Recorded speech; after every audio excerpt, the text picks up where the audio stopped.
The skies above Earth darkened as massive ships appeared from nowhere. They came without warning on a Tuesday morning in April. People around the world stopped and stared upward. Traffic halted. Phone calls ended mid-sentence. For several minutes, the entire planet held its breath. 7 enormous vessels hung in orbit, each one larger than the biggest city on Earth. They were shaped like arrowheads, black as space itself, with pulsing blue lights along their edges. Military bases worldwide went to high alert. Fighter jets scrambled but stopped their climb when commanders realized how useless they would be against visitors who could cross the stars. In his office at the Global Defense Command Center, Commander John Wright watched the satellite feed with a tight jaw. At 52, with gray streaking his dark hair, he had spent his life preparing for threats. But not this. Nothing in his training had prepared him for this. "Sir, we're receiving a transmission," said Lieutenant Samantha Reed. Her fingers moved quickly over her console. "It's being broadcast on all frequencies, in all languages." "Put it on screen," Wright said. The main screen flickered, and an alien face appeared. It looked almost human, but with pale blue skin and eyes too large and too dark. When it spoke, its mouth moved oddly with the words, "People of Earth, I am Admiral Zorthul of the Galactic Hegemony. Your world now falls under our domain. You have one standard galactic month to surrender and accept your place as a vassal world of the hegemony. Resistance is not advised. Worlds that resist do not survive." The message repeated once, then the screen went dark. The room erupted in voices until Wright slammed his hand on the table. "Quiet, get me the president now." Within an hour, world leaders gathered in an emergency video conference. President Diana Clark of the United States spoke first, her normally confident face lined with worry. "What are our options?" she asked. General Peter Wilson, chairman of the Joint Chiefs, shook his head. "Madam President, based on our scans, each of those ships carries weapons that could level continents. We have nothing that could even scratch their paint." From Beijing, President Lee nodded grimly. "We have reached the same conclusion." "So, we surrender?" asked the British Prime Minister. "Become slaves to these hegemony beings?" Military analyst Susan Miller appeared on screen next. Her red hair was pulled back tightly, and dark circles showed under her eyes. She had not slept since the ships appeared. "The hegemony vessels use technology centuries beyond ours," she explained. "Their smallest weapons could destroy our largest cities in seconds. Based on their energy readings, they could sterilize the planet's surface if they wanted to." "Then we have no choice," said the French president. "There might be another way," said a new voice. The camera shifted to show Dr. Alan Foster. Few in the meeting recognized him. Foster ran a research facility in Nevada that officially did not exist. "Dr. Foster," President Clark said carefully, "this is a closed meeting. I apologize for the intrusion, Madam President, but this concerns my work." Foster was in his 60s, thin, with thick glasses and messy white hair. "I need to speak with you privately. All of you." After some debate, the leaders cleared their staff from their respective rooms. When they were alone, Foster spoke again. "For 15 years, my team has been studying technology recovered from a crashed object in 2009. We believed it was experimental, perhaps Russian or Chinese." Both Russian and Chinese leaders started to object, but Foster continued. "We now believe it was extraterrestrial, possibly from this same hegemony. We've made significant progress in understanding some principles of their technology, particularly in quantum field manipulation." "Explain in simple terms, Doctor," Clark said. Foster nodded. "We may have a way to defend ourselves, but we need time. The technology is still experimental, dangerous, but it's our only chance." "How much time?" asked the German Chancellor. "The galactic month they mentioned is about 42 Earth days according to our calculations of standard galactic time measurements. We need at least 30 days to prepare." President Clark leaned forward. "And what are our chances if we use this technology?" Foster looked down. "I can't promise success, but I can promise that without it, we have zero chance." The room fell silent as the leaders considered their options. We need a strategy, President Lee finally said. We must appear to negotiate surrender while Dr. Foster completes his work. The others slowly nodded in agreement. I'll lead the diplomatic team, offered Secretary Robert Johnson, a veteran diplomat known for his ability to stretch negotiations. And I will coordinate with Dr. Foster, said General Wilson. We'll need to move resources without alerting our visitors. President Clark looked at each face on her screen. Then we are agreed. We play for time while preparing our only chance for survival.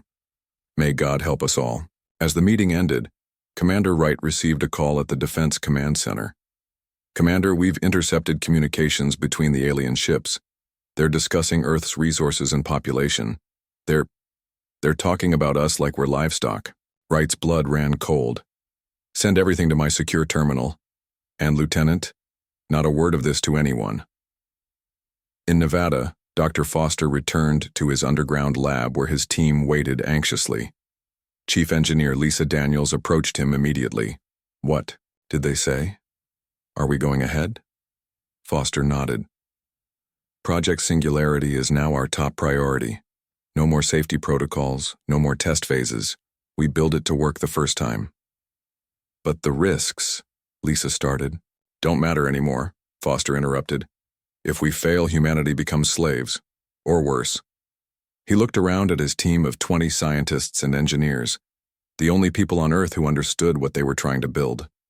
From this moment, none of you leave the facility. Whatever families you have on the surface, they'll have to wait. Humanity's future depends on what we do in the next 30 days. Above them, the alien ships adjusted their orbits, spacing themselves evenly around the planet. Small shuttles began descending into the atmosphere, heading toward major capitals. In Washington, President Clark watched one land on the White House lawn. Two tall, blue-skinned figures emerged and walked with inhuman grace toward the building. Showtime, she whispered to herself. Let's see how long we can keep these bastards talking. She straightened her jacket and walked to the Oval Office, ready to begin the greatest acting performance in human history, pretending to surrender a planet that was secretly preparing for war. 500 feet below the Nevada desert, Lisa Daniels hadn't seen sunlight in 6 days. Her small cot remained unused in the corner of her lab. Sleep came in short naps at her workstation, coffee her main source of energy. On her computer screen, complex equations scrolled endlessly as the simulation ran. You need to rest, Dr. Foster said, placing a sandwich beside her. Lisa brushed her brown hair from her face and shook her head. The quantum field stabilizer keeps failing at the 90-second mark. If we can't hold the field stable for at least 5 minutes, this whole project is useless. Foster looked around the massive underground facility. 50 of Earth's best scientists and engineers now lived here permanently. The room hummed with activity, everyone working on different pieces of Project Singularity. The president bought us another 3 days, Foster said quietly. The hegemony delegates are touring our fake research facilities in California. Lisa took a bite of sandwich. Will it be enough time? Foster didn't answer. They both knew the truth. In orbit above Earth, Admiral Zorthul grew increasingly frustrated. He paced the command deck of his flagship, hands clasped behind his back. 2 weeks of negotiations and still they delay, he said to his second-in-command. These humans are either incredibly stupid or hiding something. Commander Vex, taller and thinner than his superior, studied the planet on the view screen. Our scouts report unusual energy readings from several locations. Most prominent is a facility in a region they call Nevada. Zorthul stopped pacing. Show me. The screen changed to show heat and energy signatures from the Nevada desert. Deep beneath the surface, something pulsed with power. Prepare a scouting party, Zorthul ordered. I want to know what they're hiding. In Washington, D.C., Colonel Frank Martinez adjusted his uniform tie as he prepared to meet again with the hegemony representatives. At 45, Martinez had been a diplomat for only 3 years after a long military career. Now he carried the fate of humanity on his shoulders. Remember, every hour you keep them talking is another hour for Dr. Foster. President Clark reminded him over the phone. Yes, ma'am, Martinez replied. Though they're getting impatient, they've requested direct access to our military installations. Ike. It politely. Cite security protocols. Make up paperwork requirements. Just keep them busy. Martinez nodded, though she couldn't see him. And if they insist? There was a pause. Then we'll have to show them something. General Harris is preparing a showcase at Edwards Air Force Base. Nothing important, just enough to seem cooperative. After ending the call, Martinez entered the conference room where 3 blue-skinned aliens waited. Their dark eyes followed his every movement. "Gentlemen," Martinez said with a practiced smile, "I've reviewed your request to visit our military bases. I'm afraid there are several security clearances we need to address first." The lead delegate, Sector Governor Mithral, made a clicking sound with his mouth. "This is the 3rd delay this week, Colonel. Admiral Zorthul grows concerned that Earth is not negotiating in good faith." Martinez spread his hands apologetically. "I understand your frustration. Our bureaucracy can be quite complex. Perhaps while we process the clearances, you would like to visit our space program headquarters. It's not a military installation, so the clearance process is simpler." The aliens exchanged glances. "Acceptable," Mithral finally said. "We will depart immediately." As the aliens left to prepare, Martinez texted a warning to NASA. They had 4 hours to hide anything important and prepare a convincing show. At the Nevada facility, an alarm suddenly blared. Lisa jumped from her seat and ran to the main control room where Dr. Foster was already studying security monitors. "Hegemony shuttle approaching," he said grimly. "They're scanning the area." "How did they find us?" Lisa asked. "The power requirements for the quantum field generator are enormous. We couldn't hide the energy signature forever." Foster turned to the security chief. "Initiate Protocol Echo, now." Throughout the facility, scientists began backing up critical data and preparing to evacuate. The most important components of Project Singularity were quickly packed into special containers. "We can't lose the prototypes," Foster said. "Lisa, take Team Alpha and the primary components to Site B. I'll lead the decoy team here." Lisa grabbed his arm. "They'll know you're stalling them." Foster nodded. "That's the point. Just make sure you get the technology out. You know how to finish it." Before Lisa could argue further, Foster turned to address the room. "Everyone knows their assignments. We've drilled this. Earth is counting on us." On the surface, General Olivia Harris watched the Hegemony shuttle land half a mile from the hidden facility entrance. She commanded a small force of soldiers positioned to look like a standard security detail for a research facility. "Remember," she told her troops over the radio, "we're just protecting a harmless energy research station. Nothing special, nothing threatening." 6 alien soldiers emerged from the shuttle, followed by a Hegemony science officer. They approached with confident strides. "General Harris," the science officer said in perfect English. "I am Chief Researcher Zimtal. We detect unusual energy signals from this location. We request immediate access for inspection." Harris stepped forward, her weathered face betraying no emotion. "Of course. We were expecting your visit.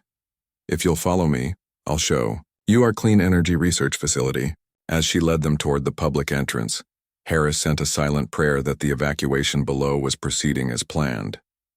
Underground, Lisa led her team through an emergency tunnel that would take them 10 miles east, where transport vehicles waited.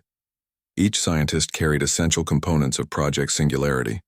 Behind them, Foster and his team were methodically wiping computers and replacing real technology with convincing decoys. "Keep moving," Lisa urged as they hurried through the narrow tunnel. "We have less than 30 minutes before they reach the main lab." President Clark sat alone in the Oval Office when her secure phone rang. The voice of General Wilson came through, tense and urgent. "Madam President, the Hegemony has discovered the Nevada facility. Dr. Foster is implementing Protocol Echo. We need to decide about Site B activation." Clark closed her eyes briefly. "Is the technology ready?" Dr. Foster says no, but it's all we have." The president took a deep breath. "Tell Dr. Daniels to proceed with activation preparations at Site B, and contact Colonel Martinez. It's time to change our diplomatic approach." She hung up and walked to the window. The massive shadow of a Hegemony ship darkened the sky above Washington. Time was running out. In space, Admiral Zorthul received the report from his ground team. A decoy facility so the humans are hiding something? He turned to Commander Vex. Prepare a demonstration of our power. Target an uninhabited area. Show these humans the futility of deception. As night fell over Earth, the real work of humanity's resistance scattered to hidden locations across the globe. The game of cat and mouse had begun in earnest, and the mouse had just 24 days left to build a trap for the cat. The mountain in New Zealand exploded without warning. One moment it stood tall against the blue sky, the next it was gone, replaced by a smoking crater. No one died in the blast. The hegemony had chosen an uninhabited area for their demonstration, but the message was clear. People around the world watched the footage in horror. The mountain had simply vanished, vaporized by a beam of energy from above. The hegemony had done it with apparent ease, like a man casually flicking a switch. In her temporary office at Site B, beneath the Rocky Mountains, Lisa Daniels watched the news report with the other scientists. No one spoke. They had all seen the calculations, knew the power required for such destruction, but seeing it was different. Now we know what we're up against, Lisa finally said, turning back to her workstation. Let's make sure Project Singularity is ready. The underground facility at Site B was smaller than the Nevada complex but better hidden. The quantum field generators, shaped like large metal rings, filled most of the main chamber. Engineers worked around the clock, connecting the components evacuated from Nevada. Dr. Foster arrived 12 hours after the New Zealand demonstration, exhausted but alive.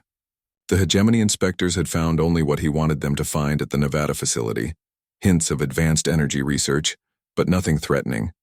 The president is calling an emergency meeting, Foster told Lisa. The hegemony has moved up their deadline. They want our answer in 3 days. Lisa's face paled. But we're not ready. The system is still unstable. Foster nodded grimly. I know, but after that demonstration, most world leaders are ready to surrender. We need to show them something. Anything that might give them hope. In Washington, the mood at the emergency meeting was somber. President Clark looked around the room at the faces of her advisors and cabinet members. Fear was evident in every expression. The public is panicking, reported the Secretary of Homeland Security. There are riots in major cities, religious gatherings everywhere. People think it's the end of the world. Maybe it is, someone muttered. Clark silenced them with a look. Dr. Foster will be joining us shortly. Until then, I want reports from all departments. The meeting continued with grim updates. Military forces were on high alert but effectively useless against the hegemony's technology. The economy was in freefall as people abandoned work to be with families. Food shortages had begun as supply chains broke down. When Foster appeared on the secure video link, all eyes turned to him. Dr. Foster, Clark said, please tell us you have good news. Foster looked exhausted, the lines on his face deeper than ever. We've completed assembly of the quantum field generators. Testing begins in 6 hours. Will it work? Asked General Wilson. Foster hesitated. The theory is sound, but there are risks. What kind of risks? Clark pressed. The quantum field. Manipulator works by altering the fundamental properties of space-time in a localized area. In theory, it should create a defensive shell around Earth that can absorb and redirect energy. And in practice? The vice president asked. Foster removed his glasses and rubbed his eyes. In practice, we're playing with forces we barely understand. The field could be unstable, it could collapse immediately, it could expand uncontrollably. Could it destroy the planet? Clark asked directly. The silence that followed was answer enough. So our choices are surrender to alien overlords or risk destroying ourselves, the Secretary of Defense summarized. Clark stood. I need to speak with other world leaders. Dr. Foster, continue your work. Report any progress immediately. As leaders around the world conferred, the hegemony ships changed position. 6 of the enormous vessels formed a perfect hexagon around Earth. The 7th, Admiral Zorthul's flagship, descended to low orbit directly above the United Nations headquarters in New York. Colonel Martinez was summoned to a final meeting with the hegemony delegation. This time, Admiral Zorthul himself was present, his blue skin darker than the others, his eyes cold and calculating. "Your time grows short, Colonel," Zorthul said without preamble. "The demonstration in the southern landmass should have made our capabilities clear. We can target any location with perfect precision." Martinez nodded respectfully. "The demonstration was most impressive, Admiral.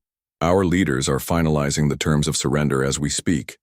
Zorthul made a gesture that might have been skepticism. "Your species continues to delay. Our patience ends in 3 of your days. After that, we will select populated areas for demonstration." As Martinez left the meeting, his hands shook. The threat was no longer implied but explicit. Millions would die if Earth didn't surrender. At Site B, the first test of the quantum field generator began. Lisa and Foster stood behind protective shielding as power flowed into the device. The metal ring began to glow softly at first, then with increasing brightness. "Energy levels stable," reported a technician. "Quantum field forming." In the center of the ring, the air seemed to ripple like water. Then, slowly, a sphere of shimmering energy formed, growing until it was the size of a beach ball. "It's working," Lisa whispered. For 40 seconds, the quantum field held stable. Then alarms blared as energy readings spiked. "Shut it down," Foster shouted. The sphere collapsed, releasing a burst of energy that shattered equipment throughout the lab. No one was hurt, but the failure was clear. Lisa slammed her hand against the console. "We were so close." Foster studied the readings. "The field needs something to stabilize it, something to ground the quantum fluctuations." "We don't have time to redesign it," Lisa argued. Foster's expression changed as realization dawned. "We don't need to redesign it. We need to rethink how we use it." He turned to the communications officer. "Get me President Clark, I have a new plan." In orbit, Admiral Zorthul received strange energy readings from Earth's surface. His science officer couldn't explain them. "It appears to be some form of quantum disturbance," the officer reported. "But it's unlike any technology we've encountered before." Zorthul considered this information. "These humans are more resourceful than we anticipated. Move up the deadline. We will accept their surrender tomorrow, or we begin targeted strikes on their largest cities." On Earth, President Clark called a final meeting of world leaders. Dr. Foster explained his new plan. It was dangerous, desperate, and their only remaining option. As the leaders debated, a young aide rushed into the room and handed Clark an urgent message. She read it, her face growing pale. "The hegemony has moved up the deadline," she announced. "We have 24 hours to surrender, or they attack major population centers." The room fell silent. "Then we have no choice," said President Lee. "We must use Dr. Foster's plan." One by one, the leaders nodded in agreement. Earth would not surrender. Instead, it would deliver its warning. As the meeting ended, Clark looked at Foster. "Will it work?" Foster's expression was solemn. "I don't know. But if it does, the hegemony will never forget the day they threatened Earth." Colonel Frank Martinez adjusted his uniform one last time before entering the shuttle. Despite the cool morning air, sweat beaded on his forehead. He carried humanity's fate in a simple message, one he would deliver personally to Admiral Zorthul. The Hegemony shuttle waited on the White House lawn, its alien design still strange to human eyes. 2 blue-skinned guards stood at attention, their weapons held casually but ready. They did not speak as Martinez boarded. High above, the massive Hegemony flagship hung in the sky, visible even in daylight, a constant reminder of the power that threatened Earth. The shuttle ride was smooth and silent, the journey to orbit taking barely 15 minutes. Martinez studied the interior of the alien vessel as he was escorted through its corridors. The walls pulsed with soft blue light. The air smelled faintly of cinnamon and metal. Everything was designed for beings slightly taller than humans, giving Martinez the uncomfortable feeling of being a child in an adult's world. Admiral Zorthul waited in a large chamber that served as both throne room and command center. Screens showed different views of Earth, zoomed in on major cities where people gathered in fear, waiting to learn their fate. "Colonel Martinez," Zorthul said, his voice deep and smooth. "You arrived precisely on schedule. Has Earth prepared its surrender?" Martinez stood straight, his military training keeping his voice steady. "Admiral, I bring a message from the leaders of Earth." He reached slowly into his pocket and removed a small data device. One of the guards took it and handed it to Zorthul, who inserted it into a console near his chair. A simple text message appeared on the main screen. "Leave now." Silence filled the chamber. Several of the alien officers looked at each other in confusion. Then Zorthul began to laugh, a strange sound that echoed off the metal walls. "Is this a joke, Colonel? Or perhaps a translation error?" Zorthul asked, his dark eyes narrowing. "The message is accurate, Admiral," Martinez replied calmly. "Earth will not surrender." Zorthul rose from his seat, towering over Martinez. "Then Earth has chosen destruction. We gave you the opportunity to join the hegemony, peacefully. Now you will learn the price of defiance." Martinez showed no emotion. "That was our entire message, Admiral." Zorthul gestured to his guards. "Return the Colonel to Earth. He should witness what happens to those who defy the hegemony." As Martinez was escorted from the chamber, he heard Zorthul giving orders. "Prepare weapon systems. Target their largest population centers. Begin with the city below us." Back in the shuttle, Martinez pressed a hidden button on his watch. A single pulse, transmitted on a frequency the hegemony wouldn't monitor.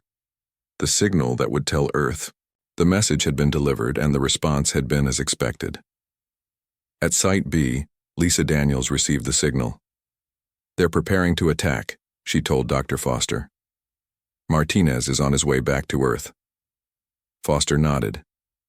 "Then we proceed. Activate the network."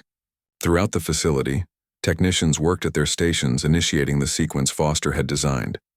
Similar actions took place at 12 other secret locations around the globe. Each site housed a smaller version of the quantum field generator, positioned according to Foster's calculations. "Network nodes coming online," reported a technician. "Quantum field initializing." Foster and Lisa moved to the main control panel.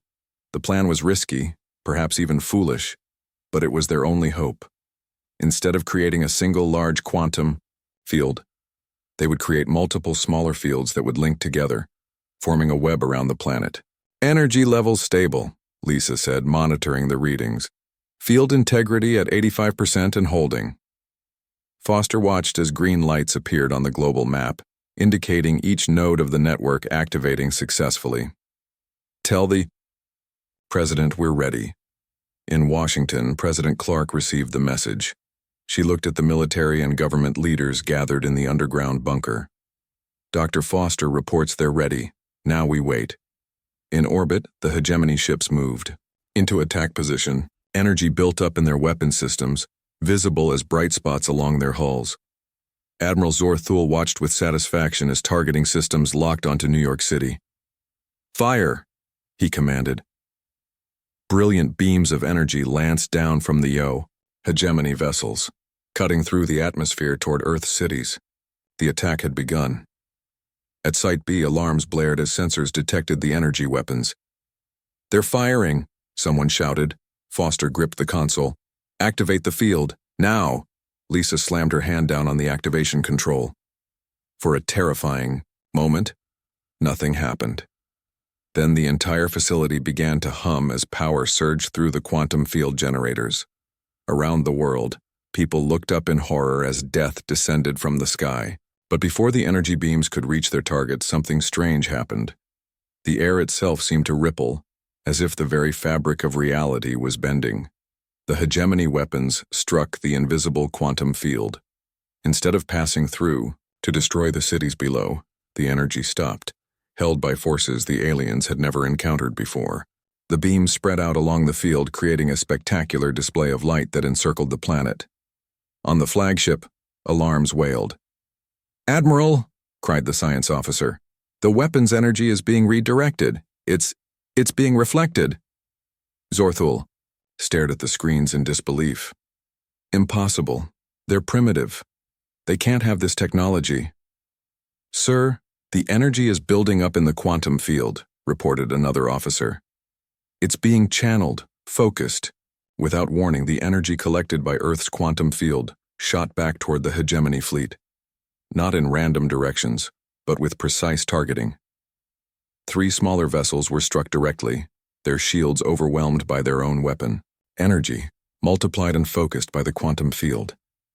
The ships exploded in silent bursts of light and debris. Full attack! Zorthul roared, his composure shattered. Use all weapons, break through their defenses.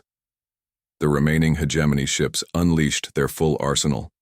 Energy weapons, missile systems, and technologies humans had no names for, all directed at Earth in a devastating barrage. At Site B, the facility shook with the strain of maintaining the quantum field. Energy levels critical, Lisa shouted over the alarms. The field is absorbing too much power. Foster worked frantically at his console. Redirect the excess energy. Use the secondary nodes. The quantum field around Earth glowed brightly enough to be seen from space, a shimmering blue shell protecting the planet. As the hegemony attack intensified, the field grew stronger, feeding on the energy directed against it. President Clark watched the satellite feed in amazement. It's working, she whispered. Then the quantum field began to pulse, sending waves of collected energy back at the hegemony fleet with increasing intensity. Each pulse was stronger than the last, each strike more precise. In the command chamber of his flagship, Admiral Zorthul watched in disbelief as 2 more of his vessels erupted in flames. The impossible was happening. Earth was fighting back. Cease. Fire, he ordered. Cease all attacks immediately. But it was too late. The quantum field had absorbed too much energy, had grown too powerful to be contained. Earth glowed like a blue star as the final warning was delivered to those who had threatened humanity. Admiral Zorthul gripped the arms of his command chair as his flagship shook violently. Around him, control panels sparked and crew members shouted in panic.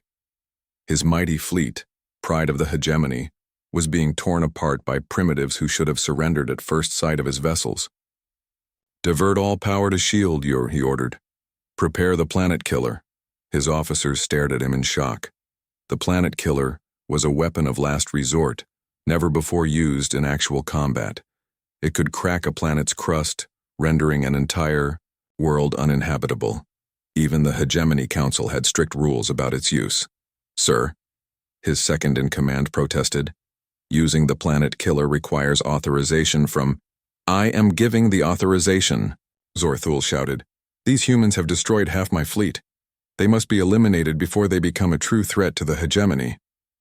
On the bridge of the flagship, a technician began the complex sequence to activate the planet killer weapon. Deep in the ship's core, ancient machinery hummed to life, drawing power from dimensions humans could not perceive. On Earth, at Site B, the reading suddenly changed. Lisa Daniels looked at her screens in alarm. Something's happening on the flagship, she said. They're powering up something massive. The energy readings are off the charts. Dr. Foster studied the data, his face grim. They're preparing a final attack, something our field might not be able to absorb. What do we do? Lisa asked. Foster turned to a secure communications terminal. We implement the final part of the plan. In the Hegemony flagship, Colonel Martinez remained in a holding cell. The Hegemony guards had forgotten about him in the chaos of battle. He felt the ship shudder as Earth's quantum field redirected energy back at the fleet. Then his hidden earpiece activated with a simple message. Now. Martinez reached into the heel of his boot and removed a small device no larger than a coin. It had been Dr. Foster's most brilliant and desperate idea, a miniature quantum field generator, designed to create a tiny singularity. He pressed it against the wall of his cell and activated it. Then he closed his eyes and waited. The effect was immediate. The device created a microscopic black hole that lasted less than a second, but in that instant, it consumed everything within 10 meters, including part of the flagship's main power core. Alarms blared throughout the enormous vessel as systems failed. On the bridge, Admiral Zorthul watched in horror as the planet killer weapon powered down. What happened? He demanded. Internal breach near the main power core, reported an officer. We're losing stability in all systems. The flagship began to list in orbit, its massive bulk turning slowly as control systems failed. Emergency protocols engaged, sealing off sections of the ship, but the damage was done. The planet killer would not fire. At Site B, the readings confirmed success. The flagship is crippled, Lisa announced. Their superweapon is offline. Maintain the quantum field, Foster ordered. This isn't over yet. Around the world, people watched the sky as the hegemony ships burned and exploded. The quantum field glowed brighter with each attack it absorbed and reflected. It was a spectacular sight, terrifying and beautiful at once. In Washington, President Clark received updates from military observers. 3 more hegemony vessels have withdrawn from orbit, reported General Wilson. Only the damaged flagship and 1 escort remain. Clark nodded. Open a channel to Admiral Zorthul. On his failing flagship, Zorthul received the human transmission. With rage and disbelief, President Clark's face appeared on his screen, calm and resolved. Admiral, she said simply, do you understand our warning now? Zorthul snarled. This is not possible. You are primitives. You should have surrendered. We tried to warn you, Clark replied. Earth is not defenseless. We do not want war with the hegemony, but we will not be conquered. Leave our system now, and tell your leaders that Earth is not to be threatened again. Before Zorthul could respond, his communications officer spoke urgently. Admiral, we're receiving a priority transmission from the Hegemony Council. The Council's message was brief and clear. Retreat immediately and return to hegemony space. The attack on Earth was now classified as a diplomatic and military catastrophe. With his ship failing around him, Zorthul had no choice. He ordered the remaining vessels to withdraw. The mighty hegemony fleet, or what remained of it, began to pull away from Earth. At Site B, the technicians cheered as they tracked the retreat. Dr. Foster collapsed into a chair, exhaustion finally overtaking him. We did it, Lisa said, sitting beside him. Earth is safe. Foster shook his head. For now. But we've revealed ourselves to the galaxy now. The hegemony won't be the last visitors we receive. Lisa looked at the quantum field generators still humming with power. At least we're ready for them. In the days that followed, the quantum field was carefully powered down. The technology had worked better than anyone had hoped, but it had also raised new questions. The field had not just reflected the hegemony's weapons. It had absorbed their energy, learned from it, improved itself. It had become something more than its creators had intended. Colonel Martinez was recovered from the damaged hegemony flagship before it limped away from Earth. He brought with him valuable data about alien technology, downloaded during his time aboard. 1 month after the hegemony retreat, Dr. Foster stood before the United Nations, explaining what had happened and what might come next. The quantum field technology has changed everything, he told the assembled leaders. It not only defended us, but taught us new principles of physics we might have taken centuries to discover on our own. President Clark rose to address the assembly. Today, we begin a new chapter in human history. The hegemony threat has passed, but we know we are not alone in the universe. Some civilizations may come in peace, others may not. Either way, Earth will be ready. Around the world, construction began on permanent quantum field generators, a shield that could be activated, if needed. But Foster's team had also begun adapting the technology for other purposes: clean energy production, space travel, even medicine. Lisa Daniels led a new international research team studying the data collected during the brief battle. The quantum field didn't just save us, she explained to her colleagues. It gave us a future among the stars. In deep space, Admiral Zorthul faced the judgment of the Hegemony Council for his failure. His final report contained a warning of his own. The humans of Earth are not to be underestimated. They appear primitive but possess technological innovation and courage that make them dangerous. My recommendation is to avoid their star system entirely. They defended their world with a single warning. We would be wise to heed it. As Earth continued its journey around the sun, Its people looked up at the night sky with new understanding. They were not alone in the universe, but they were no longer defenseless. Humanity had taken its first steps into a larger galaxy, not as conquerors or victims, but as equals. And any who came with thoughts of conquest would receive the same warning, the only warning Earth would ever give.